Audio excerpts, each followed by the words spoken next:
네, 안녕하십니까. 여러분의 입행을 함께하는 탑뱅커입니다. 오늘 시간에는 여러분과 함께 퍼펙트 스톰 혹은 스태그플레이션과 같은 주제로 논술을 진행해 보려고 하는데요. 이 본격적인 강의에 앞서서 여러분께 드리고 싶은 이야기는 여러분들이 면접이나 논술이나 이런 것들을 진행하시면서 너무 완벽주의에 빠지시지 않으면 좋겠다는 이야기를 먼저 드리고 싶습니다. 이게 무슨 이야기냐면요. 여러분이 만약에 논술을 보게 될 때 100명의 지원자가 필기시험을 보게 된다면 그 100명의 지원자 중에 결론까지 구성을 맞추어서 쓸 수 있는 사람은 그 시간 안에 현장에서 실전에서 그걸 맞추어 쓰는 사람은 100명이 지원했다면 60명, 50명 정도만 결론까지 그 구성을 맞추어서 글을 완성하게 되고요. 그 50-60명 중에서 또 평가 요소를 어느 정도 고려하면서 쓸 수 있는 사람은 20-30명에 지나지 않을 겁니다. 그러니까 여러분께서 너무 완벽주의에 빠지시게 되면 어떤 문제가 생기게 되냐면 실전에서 시간이 너무 많이 걸릴 거예요. 개요를 짜는데 시간이 너무 많이 걸릴 거예요.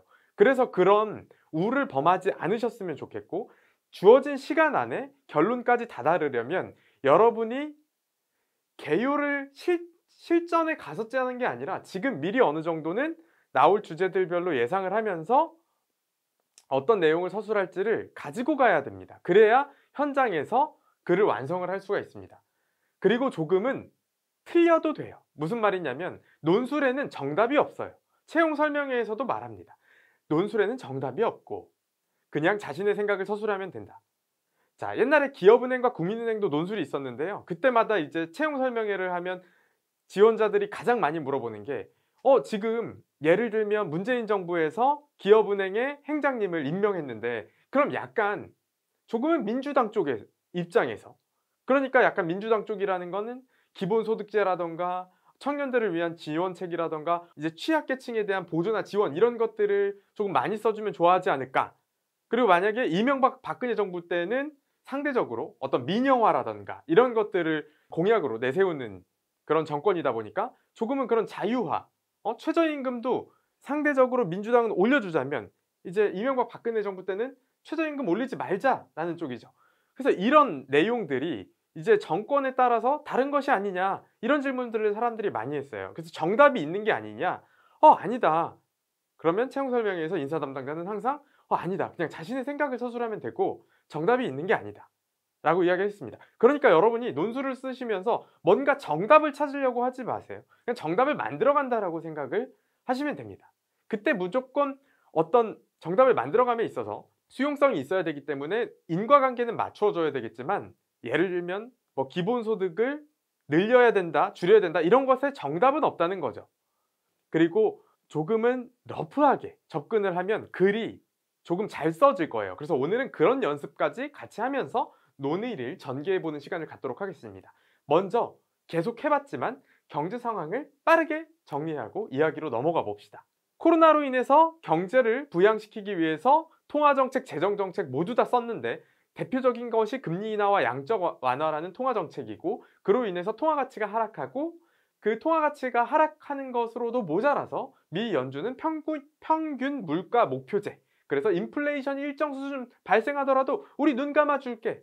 그러니까 물건 좀 많이 사고 돈 같이 하락하고 있으니까 팍팍 사라는 어떤 통화 정책의 새로운 기조를 발표했습니다. 그래서 그것에 더해서 보복 소비가 더해지면서 수요가 폭증하기 시작하면서 수요가 늘어나다 보니까 수요 공급에서 수요 곡선이 오른쪽으로 이동하면서 가격 상승이 발생하는 일반적인 수요 견인 인플레이션이 발생했습니다. 인플레이션은 다른 말로 물가 상승. 그런데 이 물가 상승이 수요가 너무 갑자기 폭증하고 그동안 위축이 되어 있었는데 코로나로 인해서 갑자기 폭증하다 보니까 공급망이 그걸 따라갈 수 없어서 공급망 붕괴가 되고, 원자재 가격이 갑자기 수요가 늘어나다 보니까 원자재 가격이 상승하고, 아직 경제가 완전히 살아나지는 않았는데 수요가 폭증하면서 나타나는 인플레이션을 잠재우기 위해서 물가 상승이 너무 가파르게 일어나니까 천천히 일어나는 건 좋은 건데 갑자기 팍 일어나는 건, 갑자기 제 동영상 강의가 10만 원이었다가 20만 원이 되면 여러분들의 기분이 좋지 않잖아요. 마찬가지로 천천히 올라가는 건 괜찮은데 떡볶이 가격, 짜장면 가격 천천히 올라가는 건 뭐 그럴 수 있는데 갑자기 하루아침에 더블로 뛰면 주택 가격이 갑자기 5억에서 10억으로 뛰면 사람들이 그걸 따라갈 수 없죠. 생존의 위협이 되죠. 그래서 물가가 너무 빠르게 가파르게 뛰니까 미 연준에서 그걸 잠재우겠다. 그래서 테이퍼링을 원래 천천히 하려고 그러는데 우리 빨리 할 거야. 금리 인상도 조금 빨리 할 수도 있어. 라는 긴축 기조로 빠르게 돌아서게 됩니다.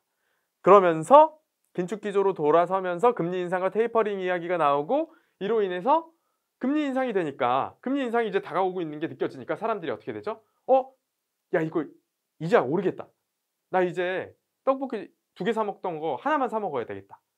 아이폰 원래 신형으로 바꾸려고 그랬는데 나 학자금 대출 갚아야 되니까 그냥 11 쓰던 거 조금 더 써야 되겠다.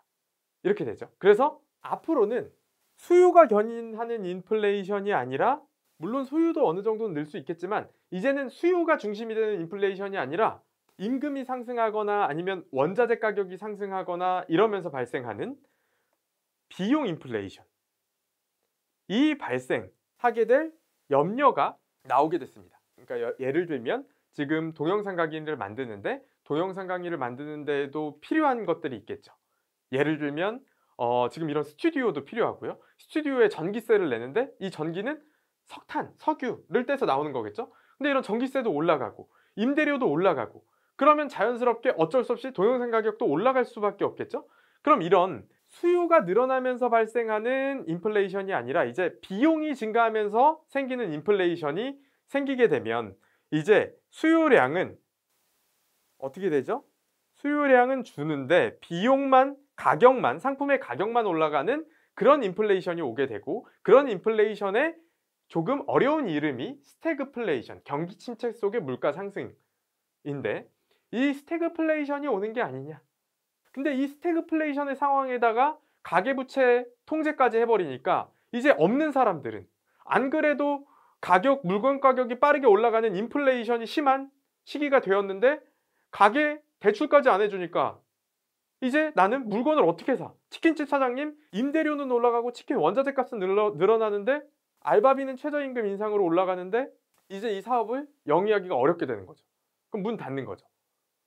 그러면은 고용이 줄고 고용이 줄면 자연스럽게 가계의 실업률이 증가하면서 가계의 소비 여력이 약해지고 가계의 소비 여력이 약해지면서 다시 수요가 줄면 기업은 생산을 줄이고 생산이 줄어들면 다시 또 고용이 줄고 이런 경제의 악순환 사이클로 이게 이제 넘어가는 게 아니냐. 그렇게 되면 이제 취약 차주도 급증하고 은행의 건전성도 대출은 폭증할 대로 폭증되어 있는데 이제 차주들의 건전성이 악화되면서 그게 은행의 건전성 악화로까지 이어질 수 있는 상황이 현재의 경제 상황이라고 생각하시면 됩니다. 그래서 신문에 스태그플레이션이라는 이야기, 인플레이션이 심하다는 이야기가 계속 앞으로도 나오게 될 예정입니다.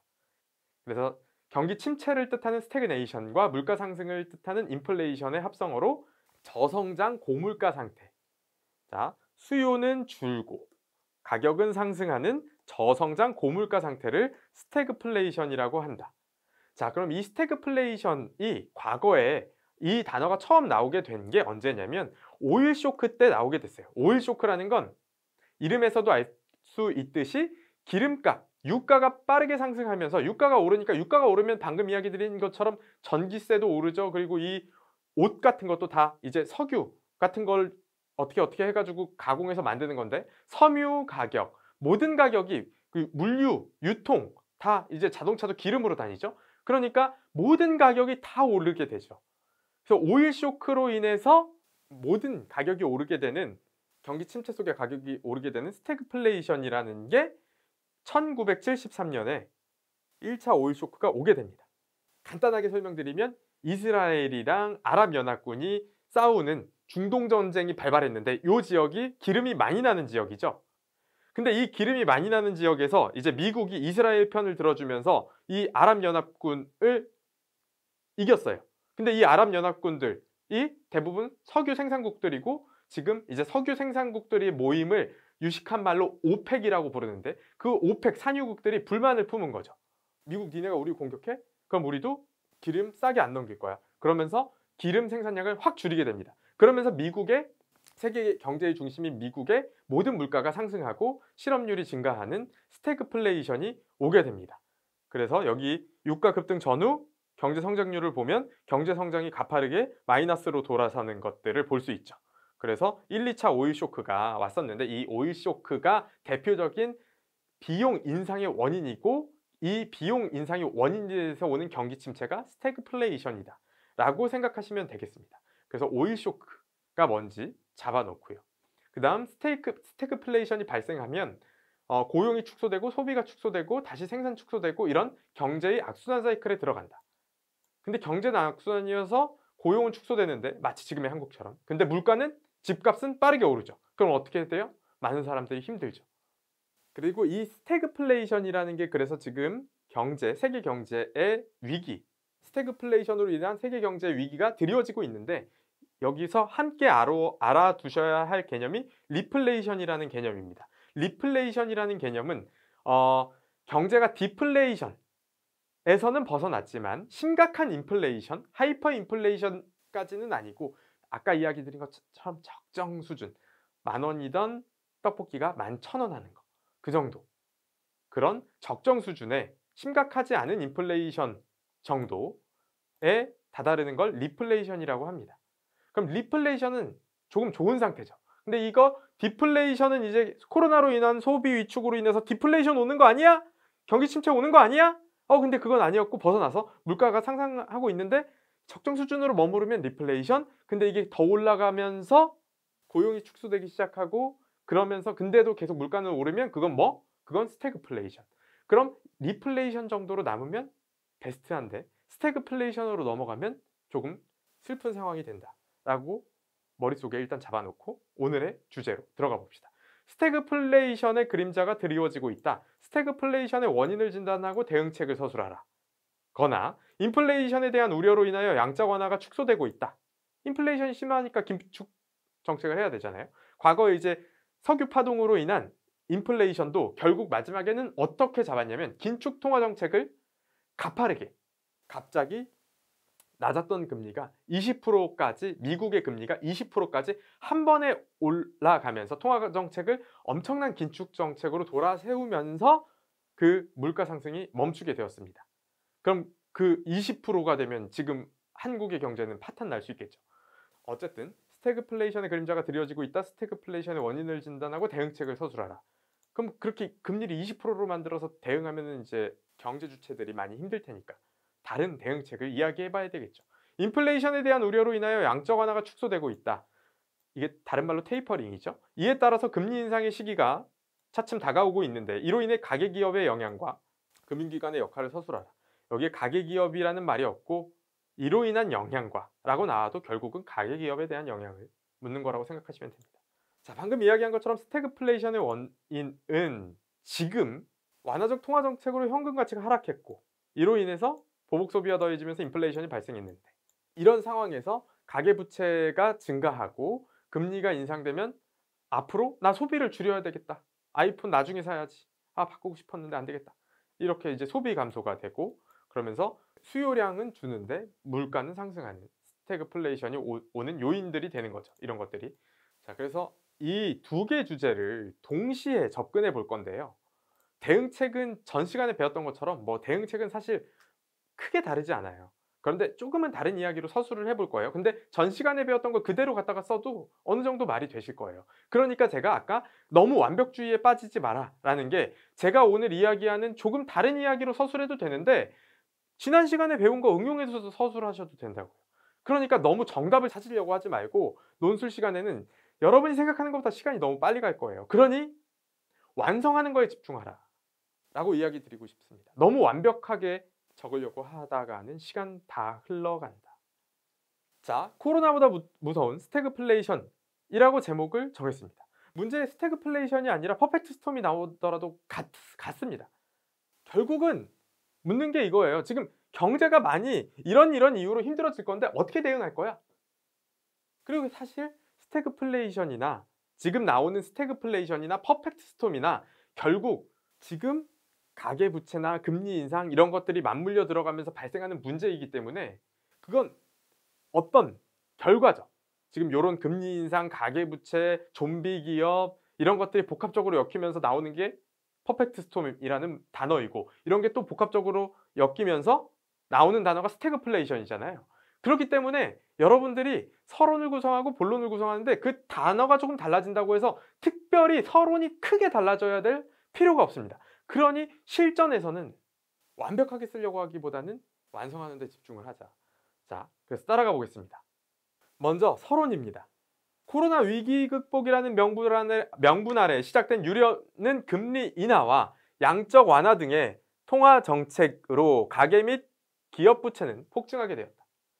여기에 더해서 정부 역시 각종 경기 부흥책으로 부채가 늘어난 상황이다. 모든 경제 주체의 부채가 폭증하고 있는 가운데 물가 급등을 막고자 미 연준은 예상보다 빠르게 테이퍼링과 금리 인상 등 긴축 정책의 시그널을 보내고 있다. 이로 인해서 한국은 부채 총량이 급증한 상황에서 경제 위협이 복합적으로 오게 되는 퍼펙트 스톰이 오게 되는 거 아니냐라는 예상이 되면서 대응책을 모색해야 될 시점이다. 퍼펙트 스톰 나오면 이렇게 쓰면 되고 만약에 스태그플레이션 나오면 여기에다가 살짝 바꿔서 과거 완화적 통화정책의 부작용으로 물가는 상승하고 앞으로 다가올 긴축 정책의 영향으로 내수 경기가 회복되지 못할 것으로 우려되며 스태그플레이션의 가능성이 높아지고 있다. 그래서 이에 대한 대응책을 모색해야 될 시점이다. 문제에 퍼펙트 스톰이 나오든 스태그플레이션이 나오든 조금 다른 이야기가 나오든 여러분들의 아니면 테이퍼링에 대한 대응 방안을 답하라고 나오든 금리 인상에 대한 대응 방안을 답하라고 나오든 사실 결국 같은 문제라는 거죠. 그래서 서론에서 이렇게 이야기를 해주고 본론에서 가계, 영향을 이제 본론의 틀을 두 개로 이번에는 나누어서 지난 시간에는 주로 대응책만 서술해 봤다면 이번에는 영향도 함께 서술하고 본론 1에서는 영향, 본론 2에서는 대응책 이렇게 본론을 크게 두 개의 덩어리로 나누어서 서술을 해보았습니다. 자, 먼저 가계에 대해서는 한국 가계의 경우 아직 고용 상황은 개선되지 못하고 있어서 아직 코로나가 계속되고 위드 코로나로 인해서 아직 경제가 완벽하게 회복된 상황은 아니기 때문에 증가되어 있는 가계부채는 금리 인상이 시작될 경우 가계의 가처분 소득이 빠르게 감소하는 결과로 이어질 것이 불가피하다. 결국 금리 인상과 테이퍼링, 금리 인상과 테이퍼링은 가계의 소비 여력을 감소시켜 이미 침체되어 있는 내수 경기를 다시 한번 짓누르게 될 것으로 보인다. 특히 청년층, 일자리마저 없는 청년층들은 생계형 대출마저 대출 규제로 막히고 있어서 이들에 대한 지원책이 절실해 보인다. 이건 이제 가계에 대한 영향이고요. 자, 그래서 이렇게 뉴스에 보면 스태그플레이션. 자, 구글 검색 2008년 이후 최다 월가 스태그플레이션 논란이라는 이야기가 나오고 있습니다. 여기에서 지금 이제 테이퍼링이 가시화되는 뉴스 하나 빠르게 보고 가겠습니다. 미국의 테이퍼링이 가시화되면서 우리 기준금리 인상 시기도 빨라질 것으로 보입니다. 그만큼 가계와 기업 이자 부담도 커질 수밖에 없는데요. 취재 기자와 짚어보겠습니다. 윤 기자, 한국은행의 추가 금리 인상 불가피하겠어요? 네, 우선 2주 전에 있었던 금융통화위원회에선 최근 은행들의 대출 조이기에 따른 가계의 이자 부담 등을 고려해 금리를 동결하며 숨고르게 했었죠. 하지만 한 달 뒤에 열릴 올해 마지막 금통위에선 현재 0.75%인 기준금리를 1%로 올리는 방안이 기정사실화되고 있습니다. 내년에 한 차례 더 올리면 기준금리가 1.25%까지 오르는 건데 이 테이퍼링이 가시화되고 미 연준이 금리 인상에 나서면 우리도 자본 유출 등을 막기 위해서 인상 시기를 앞당길 수밖에 없습니다. 앞서 글로벌 투자은행 JP모건은 한국은행이 내년 1분기와 3분기 두 차례 더 기준금리를 올려서 1.5%까지 갈 것이라고 예상을 했는데 테이퍼링 속도에 따라서 이 시기가 앞당겨질 가능성이 높아진 겁니다. 네. 기업과 가계 이자 부담도 더 커지겠어요. 그렇습니다. 주택담보대출 금리가 5%대를 앞둔 상황에서 이른바 B2, 영끌 열풍으로 여러 대출을 끌어쓴 분들의 이자 부담이 늘어나게 됩니다. 한은은 기준금리가 0.25%포인트 오를 경우 연 이자 부담이 지난해 말보다 2조 9천억 원, 대출자 1명당 15만 원 늘어난다고 보고 있습니다. 기업의 자금 여건도 어려워질 수밖에 없는데요. 중소기업 중앙회는 기준금리가 1%포인트 오르면 중소기업의 영업이익 대비 이자 비용이 8%포인트 넘게 불어난다고 분석했습니다. 산업계는 원자재값 급등까지 더해져서 더 긴장하는 분위기라고요. 맞습니다. 특히 정유와 항공, 철강, 석유화학처럼 환율 상승에 따른 원재료 비용 부담이 커지는 업종들의 수익성이 나빠질 수 있습니다. 수출 비중이 큰 기업들도 마찬가지인데 무역협회는 테이퍼링이 본격화되면 재정 위험이 높은 신흥국으로의 수출이 둔화될 것으로 내다봤습니다. 다만 우리나라는 신흥국 가운데 중국과 러시아를 제외한 나머지 나라에 대한 수출 비중이 크지 않아서 영향이 제한적일 것으로 보고 있습니다. 네, 잘 들었습니다. 그럼 계속해서 기업에 대한 영향을, 테이퍼링으로 인한 기업의 영향일 수도 있고요. 스태그플레이션으로 인한 기업의 영향이라고 해도 이렇게 써도 돼요. 퍼펙트 스톰으로 인한 기업의 영향이라고 써도 이렇게 써도 돼요. 글을 완성하는 데 집중해야 됩니다. 실전에서는. 기업의 경우 중소기업과 소상공인이 긴축 정책으로 인해 가장 큰 어려움에 직면할 것으로 보인다. 원자재 가격 급등, 최저임금 인상, 매년 최저임금 인상되죠. 이자 상환 부담이 커지며 이미 코로나로 급증한 한계 기업이 대거 파산하기 시작할 것으로 보인다. 특히 소상공인의 경우 사회적 거리두기라는 명분 아래 누적된 피해가 겹치며 벼랑 끝에 내몰리고 있는 상황입니다. 가게에서는 청년층, 기업에서는 소상공인, 대표적인 취약계층들이 어려움이 가중되고 있는 상황이 앞으로 펼쳐질 수 있겠죠. 부채관리라는 이름 아래 금융의 문턱까지 가계 기업에게 모두 지금 높아지며 중소기업과 자영업자, 청년층, 주로 취약계층에게 피해가 가중될 것으로 우려돼서 금융권에 대한 대응이 어느 때보다 절실한 시점이다. 코로나로 연명하는 좀비 기업들. 문제는 내년이다. 내년이라는 건 2022년이에요. 그래서 이제 지금 여기 보면 코로나로 인해서 지금까지는 소상공인 지원해야 돼 라고 뉴스에 맨날 나오면서 소상공인 대출해주자. 그래서 많은 은행들이 소상공인 대출을 해줬죠.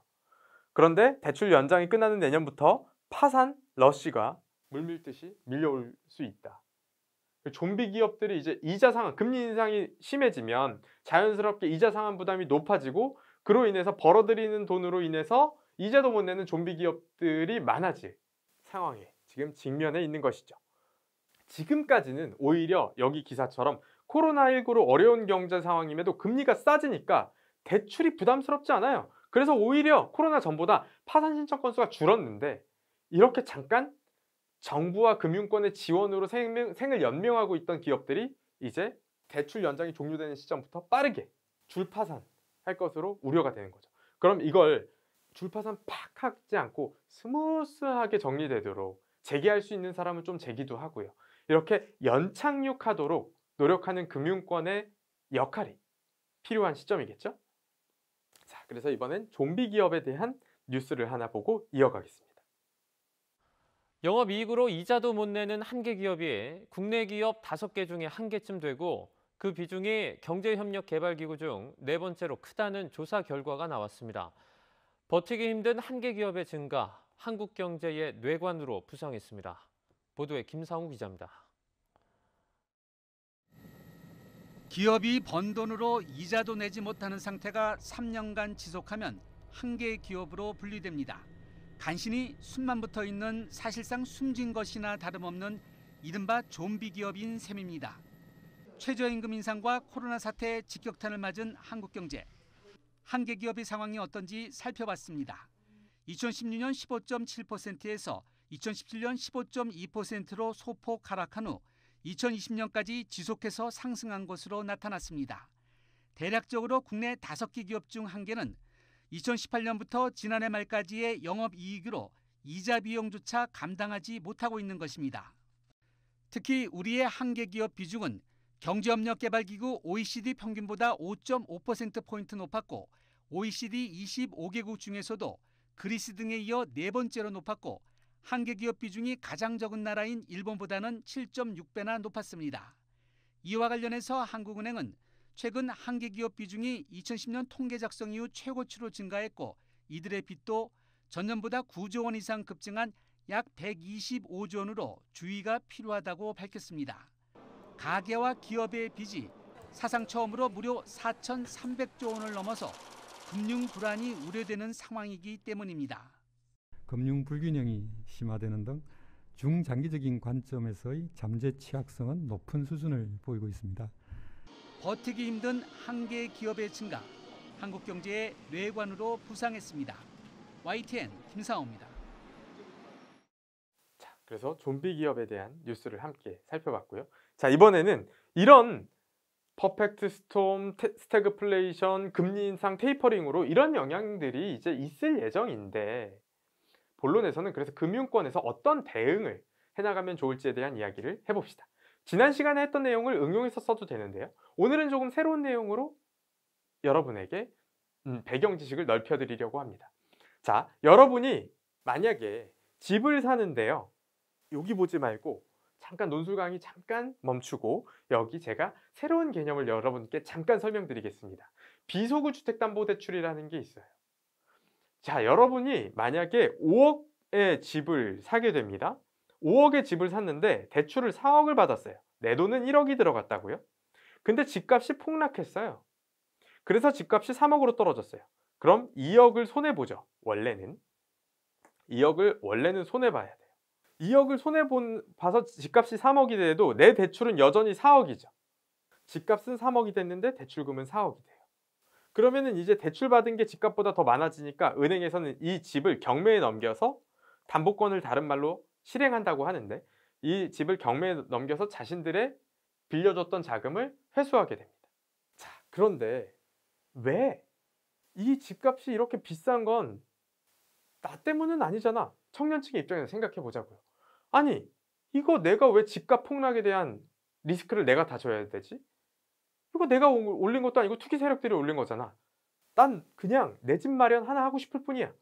그래서 그러한 취약계층들을 위한 내 집 마련을 위해서 나온 대출이 비소구 주택담보대출이라는 거다.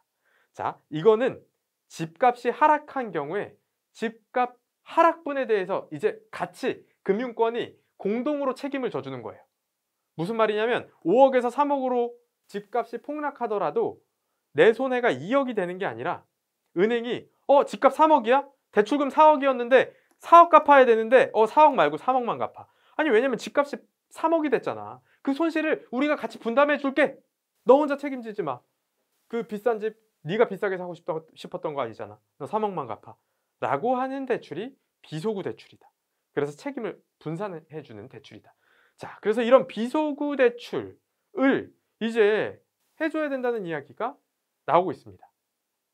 치솟은 주택값 눈덩이, 부채, 진짜 문제는 거품이다. 뭐 이런 이야기가 나오고 쭉쭉 읽어보면 이제 수요 견인 인플레이션, 비용 견인 인플레이션 이야기 나오는데 이제 여기 인플레이션과 버블 붕괴에 대한 준비에 대해서 여기 부분에 버블 붕괴에 대응하기 위한 금융상품의 개발도 요구된다. 실수요자를 중심으로 실수요자, 원금과 이자 상환 부담을 경감할 수 있는 주택금융상품을 개발하고 확대해야 된다. 담보로 잡힌 주택가격이 대출금 이하로 떨어져도 아까 이야기한 것처럼 5억에서 대출 4억인데 3억으로 집값이 떨어져도 채무자가 주택을 금융사에 넘기면 더 이상의 책임을 지지 않는 비소구 주택담보대출을 활성화해야 된다라는 이야기가 나오는 거죠. 그렇잖아요, 여러분. 아직 내 집 마련을 안 한 청년층 분들일 텐데 억울하지 않습니까? 그래서 비소구 대출을 이제 활성화해야 된다. 물론 모두에게 말고 취약계층들에게. 그래서 이제 청년층들이나 실수요자나 아니면 자영업자분들에게 여기서도 다른 기사에서 보면 자영업자들도 많이 힘드니까 책임 한정형, 소상공인, 원리금 상환이 불가능한 취약, 고위험, 소상공인 자영업자들에게 주택담보대출에 대해서 책임 한정 비소구 대출을 금융기관으로 확대시켜서 주거의 안정을 도모하자. 그리고 가계부채가 꺼지더라도 지금 이 사람들이 어렵지 않습니까? 도와줘야 되지 않겠습니까? 그래서 이런 스태그플레이션, 주택가격이 빠르게 오르고 있을 때 부담스러워서 집 못 사겠죠? 근데 비소구 대출이 있으면 살 수 있죠. 왜냐하면 폭락해도 은행이 같이 책임을 져주니까. 자, 그래서 이제 개념을 알았으니까 다시 본론, 금융권의 대응 부분에 서론을 함께 첫 번째 걸 적성해 보면요. 본론, 금융권의 대응에서 테이퍼링이 오든 금리 인상이 오든 뭐 금리 인상이 와서 주택 가격이 폭락을 하든 스태그플레이션이 오든 퍼펙트 스톰이 오든 실수요자 및 청년층을 위한 비소구 대출을 활성화해주자. 이미 급등해버린 주택 가격과 금리 인상에 더해 대출 규제까지 삼중고에 처해 있는 청년층들은 이미 삶의 희망을 잃어가고 있다. 이러한 서민 실수요자를 위한 대책 없는 무분별한 대출 규제는 저출산 심화 등 또 다른 부작용을 발생시키는 요인이 될 수 있다. 따라서 비소구 대출, 유한 책임 대출을 통한 실수요자 지원책 마련이 시급해 보인다. 자, 이렇게 되면 금리 인상이 오더라도 실수요자들을 보호할 수 있고 스태그플레이션이 오더라도 보호할 수 있는 어떤 금융권의 대응책이 되겠죠. 자, 그다음 기사는 읽어보시고 그다음 두 번째, 대안신용평가의 도입입니다. 대안신용평가라는 건 과거에는 돈 많이 벌면 돈 많이 빌려줄게, 그게 여러분이 신문기사에서 많이 보는 DTI라는 단어고요. 대출을 해줄 때 소득 대비 부채 비율, 그래서 돈 많이 벌면 대출 많이 해준다, DTI. 근데 그게 가계에 대출해줄 때도 DTI가 적용되는데 기업의 경우에도 재무제표를 분석해서 돈을 많이 벌면 대출을 많이 해주는 게 기본이죠. 근데 이제 그렇게 하지 말고 조금 정리할 애들은 정리하고 새로운 방식으로 대출을 해주자. 지금 어려운 기업이지만 사회적으로 의미가 있는 기업이 있을 수도 있고요. 과거와 같이 꼭 이제는 ESG라는 이야기가 나오면서 돈을 많이 버는 것 이상의 의미가 있는 기업들이 나오고 있죠. 자, 그래서 대안신용평가의 도입이라는 건 과거와 같이 이제 좀비 기업들을 모두 다 도와주는 게 아니라 대안신용평가의 도입으로 살릴 애 살리고 죽일 애 죽이자. 다른 말로 이런 살릴 애 살리고 죽일 애 죽이는 걸 구조조정이라고 해요. 여러분은 구조조정을 굉장히 안 좋은 단어로 인식하고 있을 거예요. 뉴스 때문에. 그런데 사실 구조조정이라는 건 그렇게 안 좋은 것만은 아닙니다. 한국 경제의 전반을 생각했을 때는요. 만약에 우리 아빠가 구조조정을 당해요. 그러면 우리 아빠가 실업하는 거니까 그게 슬픈 일이니까 안 좋은 단어로 인식할 수 있는데 사회 경제 전체를 보았을 때는요. 예를 들면 석탄 발전을 하는 그런 곳들은 조금 이제 없어져서 그래서 환경에도 조금 도움이 되고 그렇게 해서 이제 일자리를 잃은 분들이 다시 디지털 분야로 넘어가면서 메타버스 안에서 새로운 일자리를 찾고 함께 오징어 게임과 같은 새로운 콘텐츠를 만들고 이런 새로운 곳으로 인력이 투입돼야 사회 경제 전반의 성장률이 올라갈 수 있겠죠. 그래서 대안신용평가의 도입으로 급종하고 있는 좀비 기업을 모두 사유할 필요는 없다. 하지만 가치가 있는 기업은 기회를 주어야 한다. 이건 나의 주장. 그래서 나의 생각을 서술하는 글이니까. 이를 위해 과거의 재무 성과를 벗어나 비재무 데이터에 기초한 대안신용평가의 도입이 필요한 시점이다. 특히 ESG 경영이 화두로 떠오르며 향후 비재무 데이터의 중요성이 커질 것으로 보이는데 환경과 사회 기여도 등을 평가하여 전통적인 기업 수익성에 기초한 평가가 아닌 대안신용평가의 도입으로 기업들의 옥석을 가려 잠재 성장률을, 한국의 잠재 성장률을 함께 올려나가야 할 것이다. 라는 이야기. 그래야 다시 스태그플레이션으로 인해서 경제의 악순환 사이클이 아니라 고용도 늘고 경제의 선순환으로 넘어갈 수가 있겠죠. 대안신용평가가 도입이 돼야. 자, 그래서 여기 아래 기사 보면 이제 대안신용평가 모델에 대한 이야기들, 네이버, 카카오, 대안신용평가 모델에 대한 이야기가 나옵니다. 자, 여기서 잠깐 금융위원회의 자료를 함께 보고 갈게요. 자, 여기 금융위원회 2021년도 금융위원회 업무계획을 가지고 왔는데요. 여기에 이제 대부분 우리나라의 굵직한 그 하나의 금융에 대한 주요 이슈는 다 들어간다고 생각하면 됩니다. 자, 그런데 여기서 하고 있는 이야기 중에 이 플랫폼 금융의 활성화 부분을 여러분과 함께 살펴보고 싶은데요. 이 플랫폼 금융. 자, 첫 번째 나오는 이야기가 플랫폼이 갖춘 빅데이터 등 역량을 충분히 활용하여 소상공인들에 대한 혁신적인 금융을 제공하자. 예를 들면 이런 거예요. 여러분이 요기요나 배달의 민족에서 음식을 시켜 먹어요.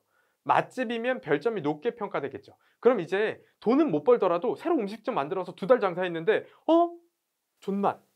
그렇다면 존맛 대출이 나올 수 있다고요. 과거에는 존맛집이어도 대출을 해줄 수가 없었어요. 왜냐면 돈을 아직 많이 못 벌었으니까. 2달 일했는데 무슨 돈을 벌었겠어요. 근데 이제 존맛 대출이 요기요에서 나올 수가 있다는 거죠. 왜? 플랫폼 금융을 활성화하면은 그 맛집, 별점에 의한 새로운 방식의 비금융 데이터, 비정형 데이터, 비재무 데이터를 활용한 혁신금융, 새로운 방식의 신용평가 모델, 다른 말로 대안신용평가 모델이 나올 수 있게 되고 이로 인해서 여기 플랫폼이 보유한 비금융 정보 데이터를 활용해서 서비스를 활성화해 나가자. 이게 뭐예요? 결국 빅테크와 금융권의 협업이기도 하죠. 요기요와 이렇게 협업을 할 수도 있는데요. 실제로 네이버와 우리은행은 협업을 해서 스마트 스토어 사업자 대출을 만들었어요. 그래서 예를 들면 여기 온라인 쇼핑 비금융 정보만 활용해 개인 신용 평가하는 게 이제 허가가 됐다. 허가를 해나가자 이런 이야기를 금융위원회에서 해나가고 있는데, 그래서 실제로 네이버 톡톡으로 사장님 이거 옷 배송 얼마 만에 와요? 그랬더니 이제 10초 만에 내일 갑니다. 배송도 빠르고요. 반품률은 적고요. 구매자는 점점 많아지고요. 사장님이 네이버 톡톡으로 실시간으로 말해주고요. 그럼 어때요? 그 온라인 쇼핑몰 좋은 쇼핑몰, 그럼 좋은 쇼핑몰 대출이 나올 수 있다고요. 뭐에 기초해서? 네이버 톡톡 응답 속도에 기초해서. 이런 비금융 정보에 기초한 새로운 대안신용평가 모델을 만들어 나가자라는 이야기가 금융위원회에서 이렇게 나오고 있습니다. 2021년 국민의 삶이 금융위원회에서 이렇게 바꿔나가려고 한다.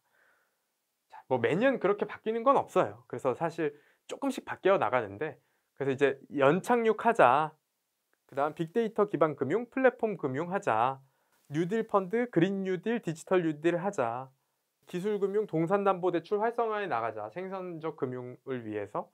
자, 이런 이야기들이 나오고 있습니다. 자, 샌드박스는 뒤에서 같이 함께 살펴볼 거고, 자, 플랫폼 금융 활성화, 뭐 이런 이야기. 자, 그래서 이 금융위원회에서도 이야기하고 있듯이 대안신용평가라는 부분이 점점 중요해지고 있다.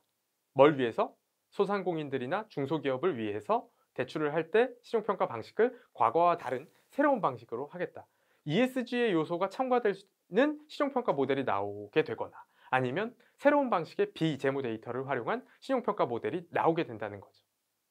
자, 그래서 대안신용평가